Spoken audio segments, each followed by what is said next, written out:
Please listen carefully. Hello, universe, and welcome to the Optimist Daily Update. I'm Kristy Jansen. And I'm Summers McKay.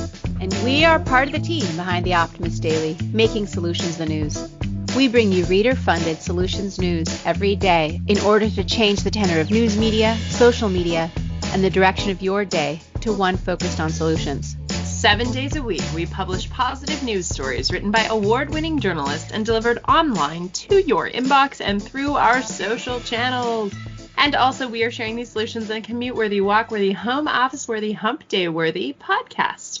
Today is Wednesday, the 9th of December, 2020. Hey. Hi. How are you, Kristy?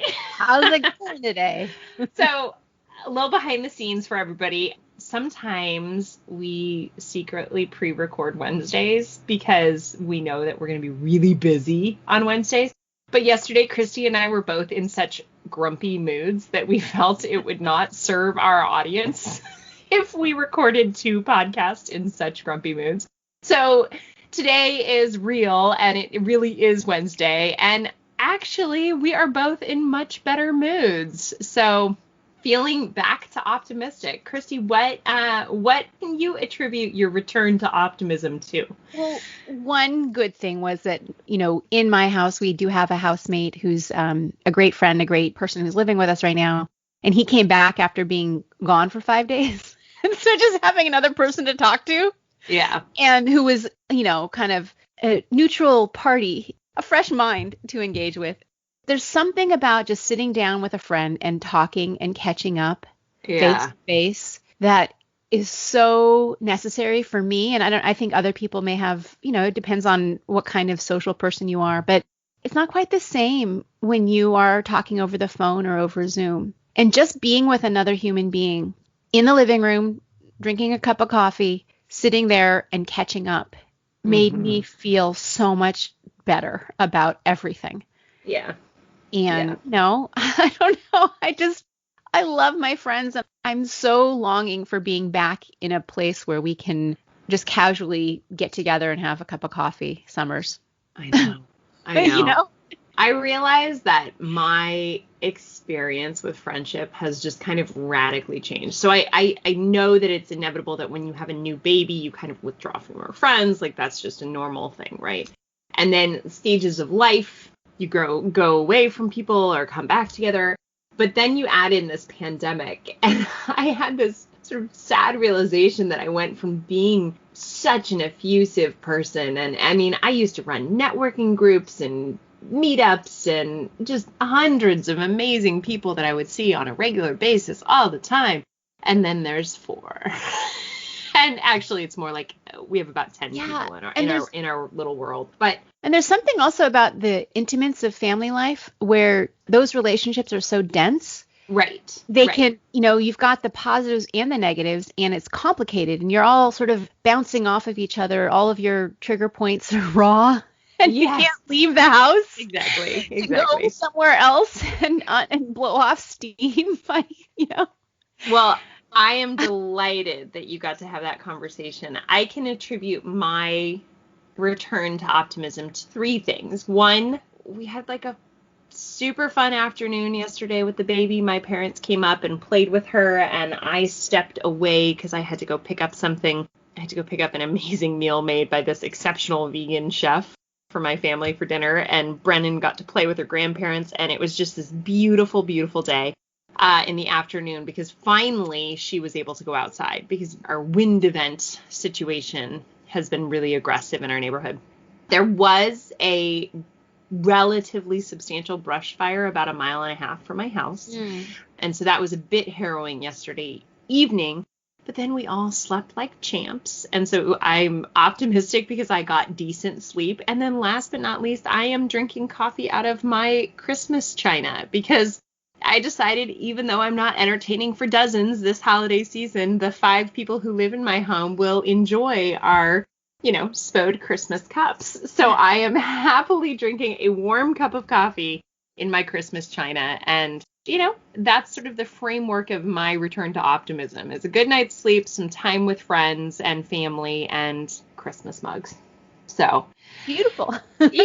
Exactly. Now, so everybody obviously listens to the Optimist Daily Update because they want to hear about your flatmates and my children, but they also want to hear about solutions. I think that's another reason you and I are both kind of peppy today is we're pretty inspired by the solutions that we found. Do you want to kick it off with the broad effect? I've seen this reported around, and of course we are broadcasting because I just love this story. And the headline on the Optimist Daily reads, U.S. medical school applications are booming thanks to the Fauci effect.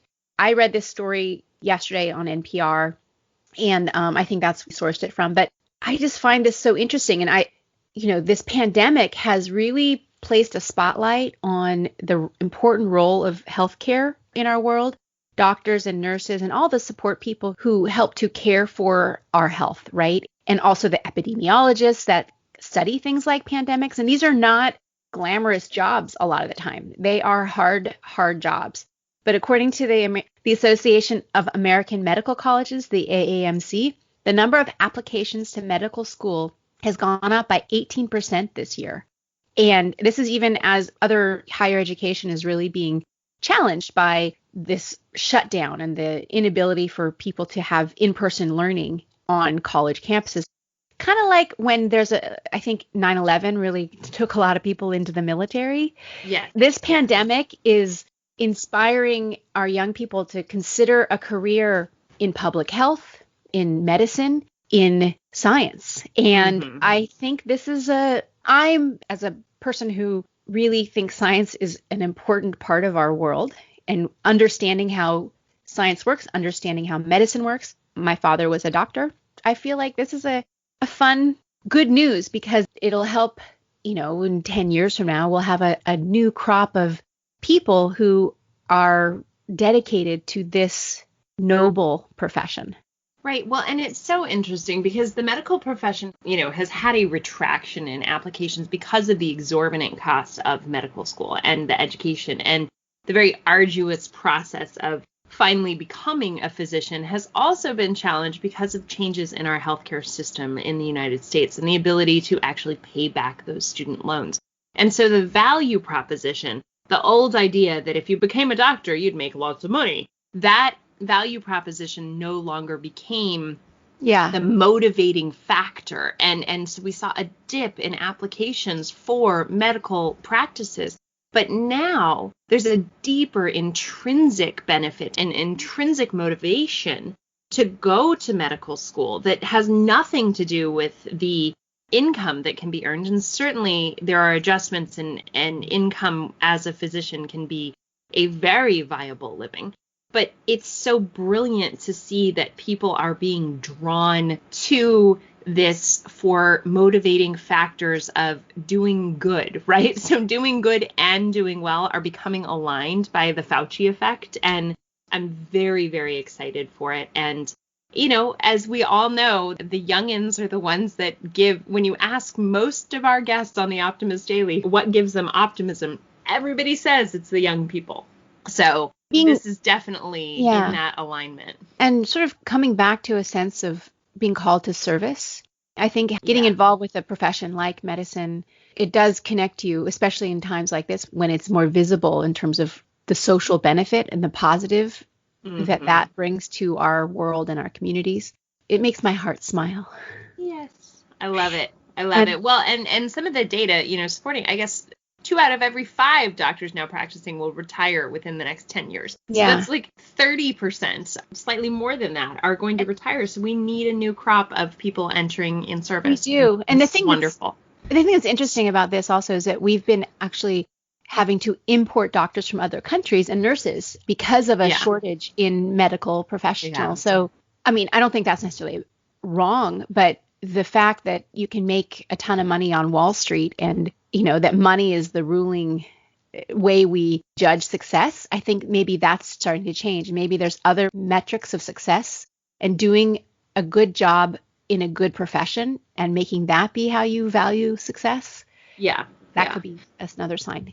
Exactly. I think that, the cost of education and the cost of supporting that supply chain is something that is that there are solutions that are being developed. And we talk about solutions not being siloed all the time. So in order to improve those who can show up and be in service in the healthcare industry. We have to improve the supply chain all along the way. And the fact that there is an intrinsic motivation is really exciting. And achievement is really exciting. And my headline is about achievement of a pretty kick-tail 15-year-old. The headline reads, 15-year-old inventor named Time's Kid of the Year. So last year, Time Magazine, I think it was last year, perhaps. Yeah, it was last year. Greta Thunberg was on the cover of the magazine, and she was the youngest person ever to do so. This year, Time recognized that they wanted to honor rising leaders of America's youngest generation by making an award for Kid of the Year. Gitanjali Rao, a 15-year-old Colorado high school student, go Colorado, has already amassed an impressive list of personal achievements in her young life. She's an inventor. She started at the age of 12. She got a portable device to detect lead in water. She created something called the Epione that diagnoses prescription opioid addiction. And then she also just created an app called Kindly that utilizes AI to help prevent cyberbullying. Basically, it's allowing teens to type in a word or phrase and find out if the words they're using are considered bullying. This app is fantastic because it teaches kids not to identify if they are being bullied, but to identify if they are in fact bullying.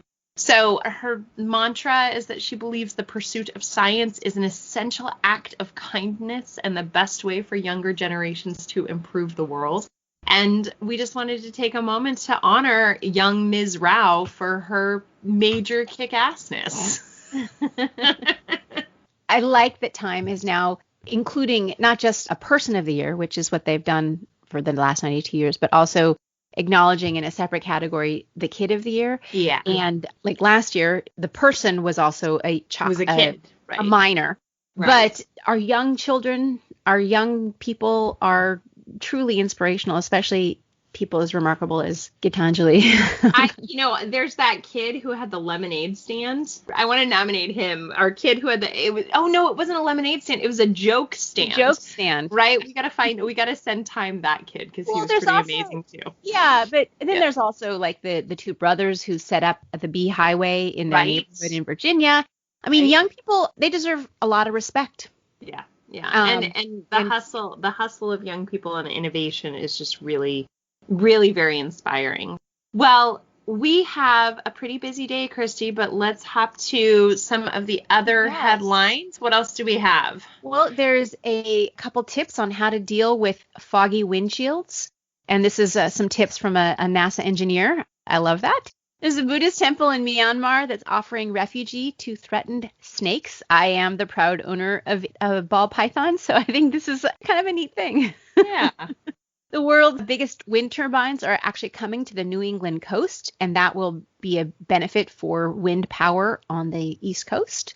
I'm very excited to see perhaps that organization will be looking at the sustainable manufacturing of said wind turbines and see one of our other solutions from last week. Yeah. There's a wheelchair that has gotten a smart update, and this is important to, when people bring new innovations to things we've sort of taken for granted, and yes, they've been good enough, but here's an opportunity to update the design in a way that'll make it more functional and lighter, and that's an interesting one to go read. There's a startup turning food waste into new sources of income for rural farmers, and a tiny drone is using a live moth antenna to help sniff out chemicals in the air. Poor little moth. Well, no, it's a smellicopter. Yeah, exactly. It's a smellicopter. Perfect. I love it. And then some tips on how to manage social anxiety in a pandemic. I don't know about you, Summers, but I definitely have a little bit of agoraphobia now. Every time I'm out, I'm feeling a little anxious. I look at my neighbors and other people I may encounter and wonder where they've been, right? Yeah. On that point, my husband and I are revisiting our thoughts on traveling. We had a business trip that is really critical for us both professionally that needed to happen the last week of December, but we are rethinking it just because it doesn't, for me, the anxiety is certainly prescient, and the fact that we would have to bring our daughter with us is also of concern. So, yeah, Anyway, but there's other stuff that's good. Yeah, there is. And I think having a little bit of an understanding and compassion for yourself, and also how do you then move beyond that and do what needs to be done, even if it means encountering other people, right? Yeah, exactly. And the final headline today, Nike has a new outdoor apparel line that's putting sustainability first in how they're dealing with that, all conditions gear. And that is it for today's headlines on the Optimist Daily. Thank you, everyone, for listening to the Optimist Daily Update. We promise to continue to share positive solution-based stories with ideas on how you can participate along with us in this changing world and ensure it is change for the good. We promise to cover current events with accuracy, legitimate sources, and offer you information needed most to chart new paths for all of us. And while we are charting new paths for all of us and helping you with that information, we're going to ask you to help us. We're going to ask you to please consider becoming an emissary on the OptimistDaily.com. And for just $5, $15, or $50 a month, support reader-funded independent journalism. Be part of the solution-changing consciousness and addressing our world's biggest challenges, the problem-solving mindset. Let's keep the Optimist Daily free to all who need it, supported by those who can. Hey, Kristy, before we leave, I just want to give you some super great news. We had our best month ever at the Optimist Daily in November. Yay! Most emissaries joined ever. So thanks, everybody. We appreciate you. We really do. Okay, thank you, Summers. Thanks, everybody. Bye, guys.